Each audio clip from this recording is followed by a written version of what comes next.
The name of this poem is Defeat, written by Khalil Gibran.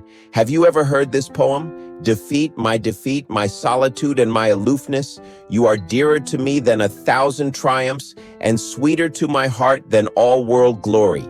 Defeat, my self-knowledge and my defiance. Through you I know that I am yet young and swift of foot, and not to be trapped by withering laurels. And in you I have found aloneness and the joy of being shunned and scorned. Defeat, my shining sword and shield. In your eyes I have read that to be enthroned is to be enslaved, and to be understood is to be leveled down, and to be grasped is but to reach one's fullness, and like a ripe fruit to fall and be consumed. Defeat, my bold companion. You shall hear my songs and my cries and my silences, and none but you shall speak to me of the beating of wings and urging of seas, and of mountains that burn in the night, and you alone shall climb my steep and rocky soul. Defeat, my deathless courage. You and I shall laugh together at the storm, and together we shall dig graves for all that die in us, and we shall stand in the sun with the will, and we shall be dangerous. Press the like button and follow my channel if you love this poem. This poem offers a powerful and uncommon way of looking at defeat. Instead of treating it as something shameful or tragic, Khalil Gibran speaks to defeat as if it were a close companion, something intimate, honest, and even necessary. From the very idea alone, the poem challenges how we are taught to think about success, victory, and failure. In this poem, defeat is not the opposite of strength, it is the source of strength. Gibran suggests that through defeat we gain self-knowledge. When we lose, we are stripped of illusions.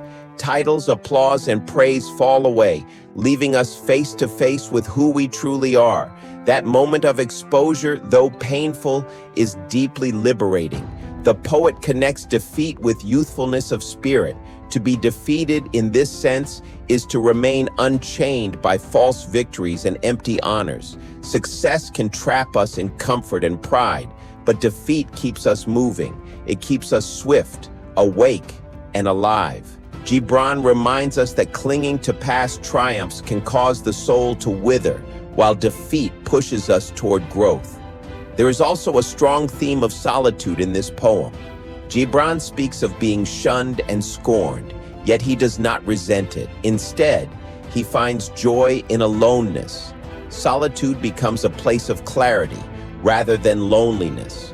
When the crowd steps away, we are finally free to hear our own voice. Defeat removes the noise of approval and allows truth to speak. Another profound idea in the poem is the danger of being enthroned.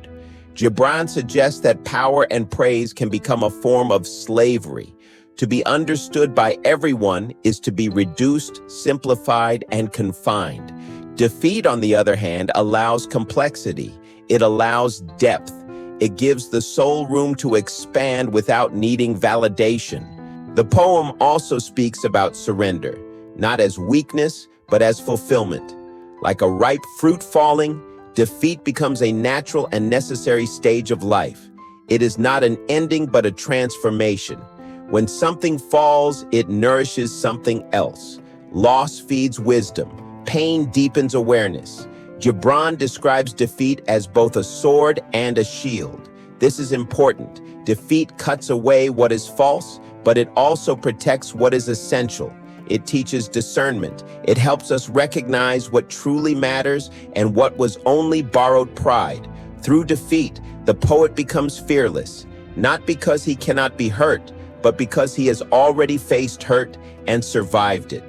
One of the most striking parts of the poem is the companionship between the speaker and defeat. Defeat listens to his songs, his cries, and even his silences. This suggests acceptance.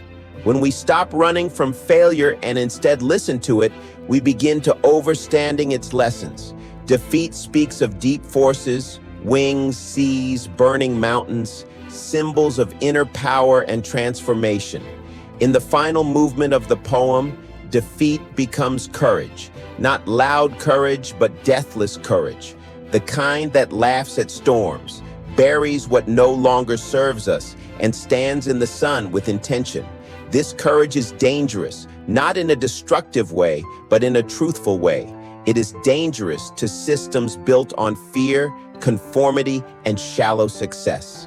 Gibran ultimately teaches us that defeat can make us whole. It frees us from illusion, sharpens our spirit, and reconnects us with our deepest will. It is not something to hide from, but something to walk with. When we embrace defeat honestly, we become stronger, wiser, and more alive. If this message resonated with you, take a moment to like, subscribe, and share this video. Someone out there may need to hear that defeat is not the end. It may be the beginning. Thank you for listening. Thank you for staying. Overstand, don't quit life.